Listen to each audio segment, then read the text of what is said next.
Сегодня на улице дождь. На дачу приехала, наверное, зря. Ну, что-нибудь поделаю по дому. Вот как оно все капает.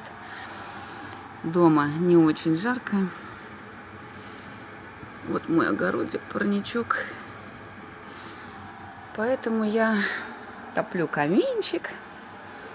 Сижу около огонечка. Ох, как разгорелось хорошо, красиво.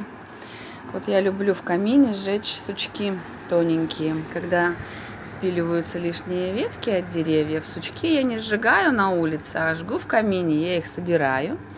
Они у меня сохнут, приношу домой.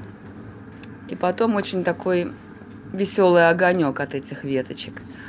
Вот можно еще что-нибудь подкинуть. Вот они всякие кривые разные. Уже потолще, потоньше. И они тогда хорошо, весело горят и очень быстро дают тепло в камине. В печке они, конечно, не годятся, а для камина самое то, что надо. И посидеть, покидать их сюда очень здорово. Мне нравится. Вот такой вот огонечек получается.